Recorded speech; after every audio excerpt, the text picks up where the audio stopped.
Now off to the next little bit. So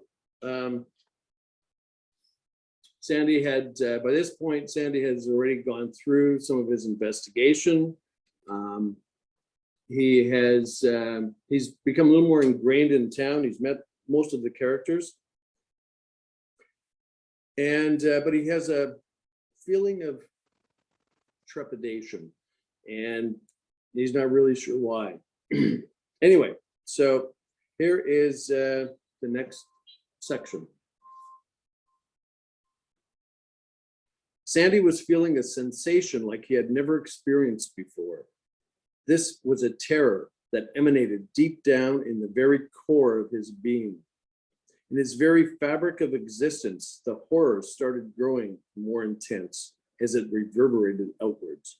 His bones started to shake, then internal organs, and finally his skin began to crawl. The terror was unleashed. He was perspiring profusely. No, it was more like rivulets of sweat were being expelled from his body. Soon he would be drained and only his desiccated carcass would remain, like a slug that has salt poured on it. All moisture drained and all that's left is a slime trail where once a creature existed. The fear continued to ascend. He had to cry out to relieve the pressure, only his voice was blocked. Much like a volcano builds up pressure before it dislodges the rock in its throat and belches out the boiling, rolling energy that needs to escape. Sandy's voice burst forth with such intensity that his eyes were forced open. His heart was pounding, his skin was cold yet sweaty, and he lay completely spent within the confines of his bed. He realized once again he had had his night terror. He was perspiring so profusely that after tossing aside his drenched sheets, his feet slipped when they touched the floor. Much like standing on sheer ice, the sweat on the soles of his feet made them slippery against the polished floorboards of his room. He skated to the open window and drank in the fresh morning air. The crisp air seemed to clear the cobwebs that had taken refuge in his head. He sat in his big, brocaded wingback chair that was next to his window. Filling his lungs with fresh morning air seemed to calm him down. He noticed his breathing more relaxed. He casually looked outside at the streets and from his peripheral vision noticed some movement beside the hotel. As he turned to check it out, he was suddenly found himself staring straight into two flaming red eyes.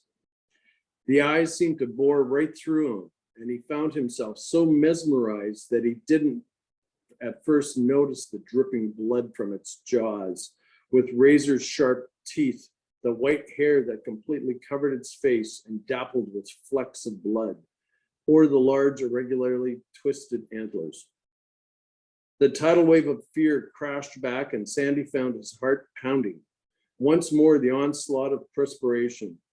He once more tried to scream, only to find his voice suddenly deserted him. The beast opened its jaws and started to scream the loud, wailing sound. Sandy could not move, but his voice returned and he screamed. His eyes burst open and he found himself back in his drenched bed. As he lay there trying to catch his breath, he crossed his right arm and with his fingernails pinched his arm. It hurt like hell, and he noticed a trickle of blood appeared. Jesus Christ, McPherson, get a hold of yourself, he scolded himself out loud. Just then there was a small knock on the door. Without getting out of bed, Sandy croaked. Yes? From the other side of the door came a voice. Are you okay, sir? Yes, Sandy replied. I accidentally stubbed my toe. Sorry if I disturbed anyone. Okay, just checking, the voice replied, followed by retreating footsteps. Once more, Sandy threw off his drenched sheets and slid over to the chair by the window. He poured himself a large glass of water from the water jug sitting at his side table. Quickly downing the first glass, he poured another and drained it partway. Blazing in the ashtray sat his pipe. He scraped out the ash and lit the remaining tobacco with a wooden match. He mindlessly watched the flame burn down until the nubs of his fingertips became uncomfortably hot by the proximity of the open flame. He tossed the match into the ashtray and took a long draw from his pipe. The intense nicotine-laden smoke filled his lungs. The heavy smoke served as a tonic to remove the remaining cobwebs, and the reality came crashing back in.